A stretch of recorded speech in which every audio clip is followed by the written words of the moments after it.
Hello friends, आप सभी का स्वागत है आपके अपने यूट्यूब चैनल ट्यूटर असारस पर। तो जैसा कि आप सभी जान रहे हैं, हम लोग विज्ञान विषय को पढ़ रहे हैं और उसमें हम तीसरे अध्याय को पढ़ रहे हैं, जो कि हमारा है जीव जंतुओं के बाह्य एवं आंतरिक अंग। और इसमें हमने अभी तक जीव जंतुओं के बारे में, जैव विविधता के बारे में जाना है, फिर जैव विविधता की आवश्यकता एवं महत्व के बारे में जाना है, एक कोशिकीय और बहुकोशिकीय के बारे में जाना है, और श्वसन क्रिया के बारे में जाना है, और कैसे कुछ जीव जंतु हैं जो श्वसन क्रिया आप किस तरीके से करते हैं, त्वचा से करते हैं या फिर फेफड़ों से करते हैं, कैसे करते हैं, उसके बारे में जान लिया था। उसके बाद हमारे इस चैप्टर में हार्मोन्स को हमको पढ़ना है। हार्मोन्स क्या होते हैं उसके बारे में हमें पढ़ना है। तो आज हम हार्मोन्स पढ़ने से पहले, शुरू करने से पहले, मैं आप सभी से अनुरोध करना चाहता हूँ कि आप सभी जो भी हमारे चैनल पर पहली बार आ रहे हैं वो हमारे चैनल को लाइक करें और सब्सक्राइब करना ना भूलें, क्योंकि आप जैसे ही आप सब्सक्राइब करेंगे, आप नोटिफिकेशन की घंटी बजाएंगे, तो आपको अगली वीडियो का नोटिफिकेशन आपको तुरंत प्राप्त होगा और आप चीज़ों को आसानी से समझ पाएंगे।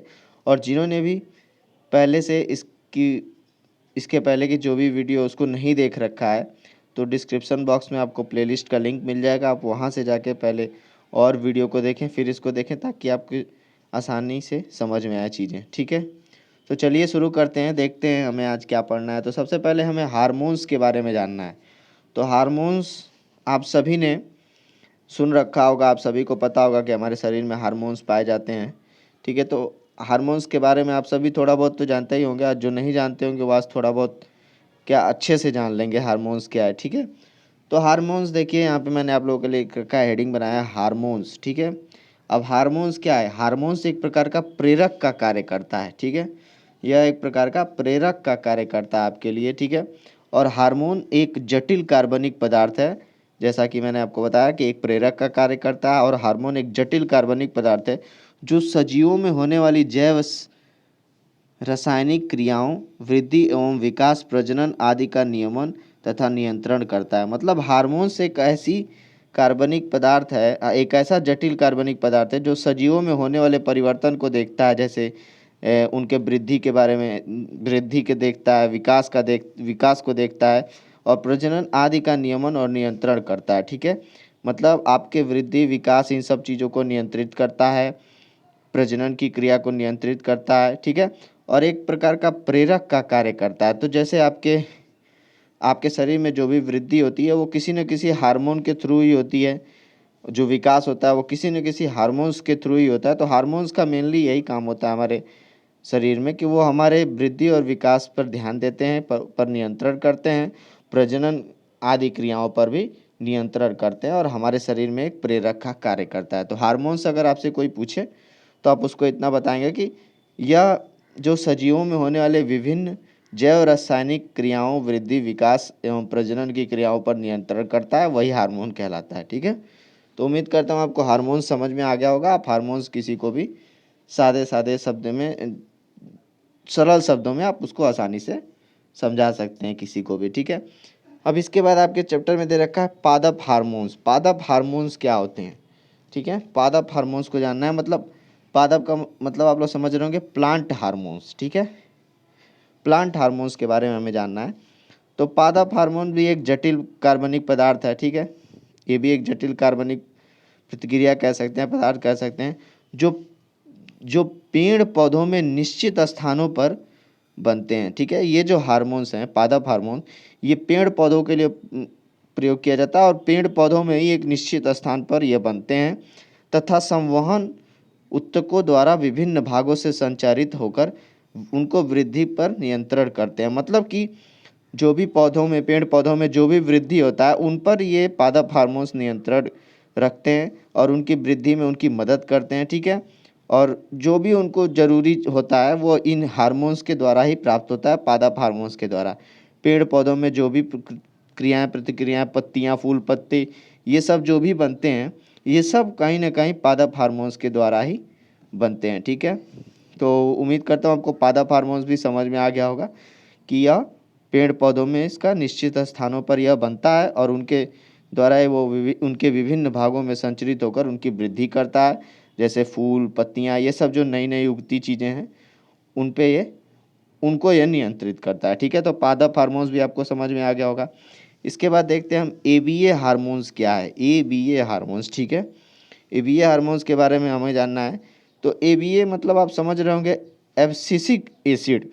एबीए जो है वो एक तरीके का, एबीए का अगर पूरा नाम आप देखें तो एब्सिसिक एसिड इसका नाम होता है। ठीक है, यहाँ पे देखिए मैंने लिख रखा है आप लोगों के लिए, इसका पूरा नाम एब्सिसिक एसिड होता है। ठीक है, तो अगर आपसे कोई पूछ दे कहीं एग्जाम में, एक बहुविकल्पी में ही पूछ दे कि एबीए हार्मोन क्या है, तो आप इसका पूरा नाम जान जाइए कि ये होता है एब्सिसिक एसिड। ठीक है, अब इसका क्या काम है इसके बारे में हम जानते हैं।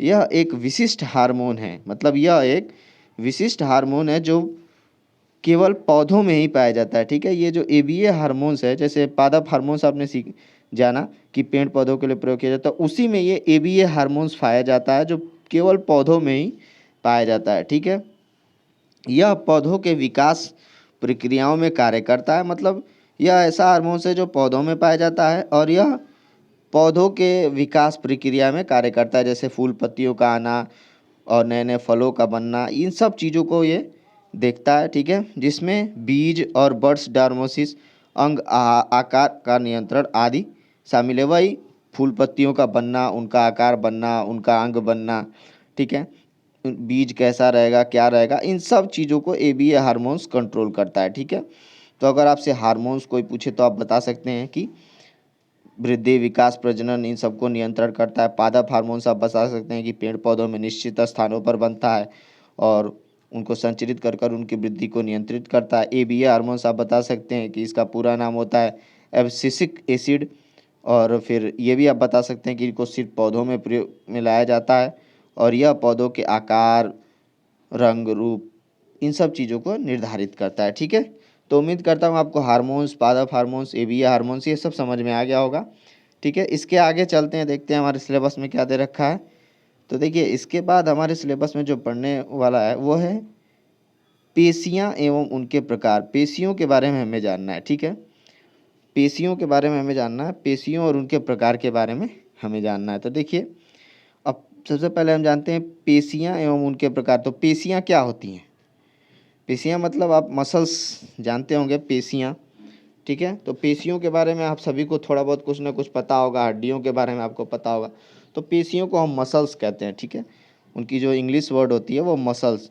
अब इसमें थोड़ा देखते हैं हमने क्या लिख रखा है आप लोगों के लिए कि मानव शरीर का पूरा ढांचा हड्डियों से बना होता है, लेकिन हड्डियों को गति करने के लिए की शक्तियाँ मांसपेशियाँ प्रदान करती हैं। अब जैसा कि आप सभी जान रहे हैं कि जो हमारा मानव शरीर है वो हड्डियों से मिलकर बना है। ठीक है, मानव शरीर में 206 हड्डियाँ पाई जाती हैं, ये आप सभी को पता है। तो ये जो भी हमारा मानव शरीर है वो हड्डियों से मिलकर बना हुआ है, लेकिन हड्डियों के ऊपर एक परत चढ़ी होती है जो कि मांसपेशियाँ कहलाती है और यह गति करने का कार्य की शक्तियाँ हमें प्रदान करती हैं। जो मानव शरीर को गति करने की शक्तियाँ जो प्रदान करती हैं वो मांसपेशियाँ प्रदान करती हैं। ठीक है, और मांसपेशियाँ जो हैं वो मनुष्य भार का कम से कम 30 से 40%, 40% मानते हैं आप कि वो पेशियाँ मनुष्य भार का 40% होती हैं उनके शरीर में। ठीक है, देखिए यहाँ पे मैंने लिख रखा है पेशियाँ मनुष्य भार का 40% होती हैं।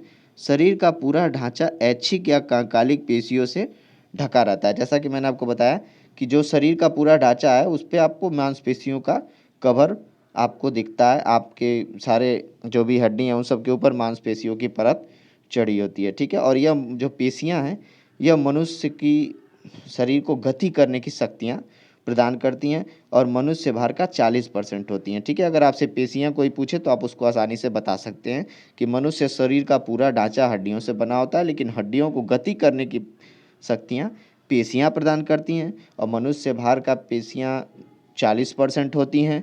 शरीर का पूरा ढांचा ऐच्छिक या कंकालिक पेशियों से ढका रहता है। तो ठीक है, यह हो गया पेशियाँ। ठीक है, अब उनके पेशियों के प्रकार के बारे में अब हम जानते हैं। ठीक है, पेशियाँ मुख्य रूप से 3 प्रकार की होती हैं। देखिए यहाँ पे मैंने लिख रखा है आप लोगों के लिए कि पेशियाँ मुख्य रूप से 3 प्रकार की होती हैं। अब पेशियों के प्रकार के बारे में हम जानते हैं। तो देखिए पहला क्या है, देखिए यहाँ पे दे रखा है कंकालिक पेशियाँ। ठीक है, जिसको हम लोग इंग्लिश में कहते हैं स्केलेटल मसल्स।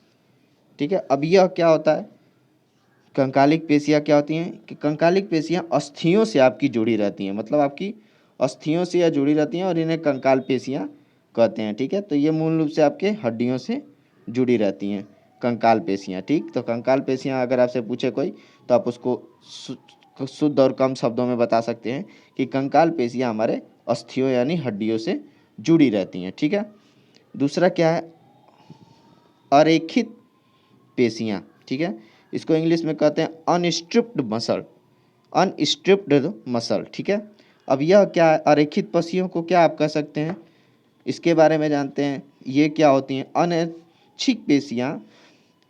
ये जो अनरेखित पेशियाँ आप कहते हैं जिसको, ये होती हैं अनैच्छिक या चिकनिक पेशियाँ, इसको भी कहा जाता है। ठीक है, जो अरेखित पेशियाँ हैं इसको अन्य नाम से भी अगर हम जानें तो इसको हम ये कह सकते हैं कि अनैच्छिक या चिकनी पेशियाँ भी आप कह सकते हैं। अब अनैच्छिक पेशियाँ आहार नल, रुधिर वाहिनियाँ वो अन्य आंतरिक अंगों में पाई जाती हैं। ठीक है, ये जो अरेखित पेशियाँ हैं यह आहार नल, रुधिर वाहिनियाँ वो अन्य आंतरिक अंगों में पाई जाती हैं यह। ठीक है, और संकुचन की गति इसमें धीमी रहती है, ये आप याद रखिएगा कि इसमें संकुचन की गति धीमी होती है। ठीक है, तो अब मैं उम्मीद करता हूँ कि आपको अरेखित पेशियाँ समझ में आ गया होगा कि इसे अनस्ट्रिप्ड मसल इंग्लिश में कहते हैं और अरेखित पेशियों को अनैच्छिक या चिकनी पेशियाँ भी कहा जाता है। इसमें आहार नल, रुधिर वाहिनियाँ वो आंतरिक अंगों में यह पाया जाता है। ठीक है, और इसमें संकुचन की गति धीमी होती है अरेखित पेशियों में। ठीक है, तीसरा देखते हैं हमारा क्या है, हृदय या कार्डियक पेशियाँ। अब यह हृदय या कार्डियक पेशियों के बारे में हमें जानना है, जिसको हम आप कह सकते हैं हार्ट आर कार्डियक मसल्स। ठीक है, यह क्या होता है इसके बारे में जानते हैं। तो देखिए, इसमें हृदय का मध्य स्तर हृदय पेशियों से बना होता है। जैसा कि हम सभी जानते हैं कि जो हृदय का हमारा बीच वाला स्थान होता है वह हृदय पेशियों से ही बना होता है, जिसको हम लोग माइकोकॉर्डियम भी कहते हैं। ठीक है, और यह संरचना में एक तरीके से स्ट्रिप्ड मसल यानी रेखित मसल्स की तरह ही, रेखित पेशियों की तरह ही होती हैं। ठीक है, और लेकिन इनका कार्य जो होता है वो अनैच्छिक होता है, इनवॉल्वेंट्री होता है। ठीक है, तो उम्मीद करता हूँ आपको ये भी समझ में होगा कि जो हमारा हार्ट मसल्स है या कार्डियक मसल है, ये जिसको हृदय या कार्डियक पेशियाँ कहते हैं, यह हृदय का मध्य स्तर हृदय पेशियों, इसके हृदय का मध्य स्तर जैसे हमारे हृदय का मध्य स्तर वो हृदय पेशियों से ही बना होता है, जिसको आप माइकोकॉर्डियम भी कह सकते हैं। और यह संरचना में स्ट्रिप्ड मसल की तरह होती हैं, जैसे ये रेखित मसल जैसे मैंने आपको बताया उन्हीं की तरह होती हैं, लेकिन ये कार्य करने में अनैच्छिक यानी इन्वॉल्वमेंट्री होती हैं। ठीक है, अब आप सभी को पता है कि मनुष्य में हृदय स्पंदन कितनी रेट से होता है। हृदय स्पंदन जो है मनुष्य में वो कितने रेट प्रति मिनट 72 बार हमारा जो हृदय स्पंदन करता धड़कता है। ये आप सभी को पता होना चाहिए कि जो मनुष्य का हृदय है वो पर मिनट 72 बार धड़कता है। ठीक है, तो उम्मीद करता हूँ आपको ये भी समझ में आ गया होगा। पेशियाँ और उनके प्रकार के बारे में आप जान गए होंगे कि पेशियाँ क्या होती हैं और प्रकार उसके कितने होते हैं। 3 प्रकार के होते हैं, कंकाल पेशियाँ, अरेखित पेशियाँ और हृदय या कार्डियक पेशियाँ। ठीक है, अब इसके बाद देखते हैं हमारा क्या है, तंत्रिका तंत्र। तंत्रिका तंत्र के बारे में हम जानते हैं। तो तंत्रिका तंत्र में देखिए क्या होता है। तंत्रिका तंत्र आप तुरंत समझ गए कि स्केलेटल सिस्टम इसको इंग्लिश में कहते हैं। ठीक है, अब इसका मैं डिफिनीशन देखते हैं हम अपने शब्दों में क्या लिख सकते हैं। तो देखिए, शरीर में होने वाली संपूर्ण क्रियाओं के नियमन और नियंत्रण करने वाले संस्थान को तंत्रिका तंत्र कहते हैं। मतलब शरीर में जो भी संपूर्ण क्रियाएं होती हैं और उसका जो भी नियमन और नियंत्रण करने वाला संस्थान होता है वो तंत्रिका तंत्र कहलाता है। ठीक है, तो अगर आपसे तंत्रिका तंत्र कोई पूछे तो आप उसको अपने शब्दों में बता सकते हैं कि शरीर में होने वाली संपूर्ण क्रियाओं के नियमन और नियंत्रण को करने वाले संस्थान को तंत्रिका तंत्र कहते हैं। इसके भी 3 भाग होते हैं। देखिए, अब तंत्रिका तंत्र के कौन कौन से 3 भाग होते हैं। एक होता है मस्तिष्क, दूसरा होता है रीढ़ की हड्डी, तीसरा होता है तंत्रिकाएं। और रीढ़ की हड्डी को एक चीज़ जानिएगा आप लोग, रीढ़ रज्जु भी कहते हैं। अगर आपसे रीढ़ की हड्डी की जगह पे रीढ़ रज्जु बोल दे तो आप भूलिएगा नहीं, उसी को हम रीढ़ की हड्डी कहते हैं। तो तंत्रिका तंत्र के भी 3 भाग होते हैं, मस्तिष्क, रीढ़ की हड्डी और तंत्रिकाएं। ठीक है, तो देखिए ये है आपका दूसरा चैप्टर, जो कि इसके बाद इसमें कुछ और चीज़ें बहुत डिटेल नहीं दे रखी हैं। हमसे इतने में ही पूछता है, जीव जंतुओं के बारे में जो पूछता है वो मैंने आपको बता ही दिया, श्वसन तंत्र कैसे होता है।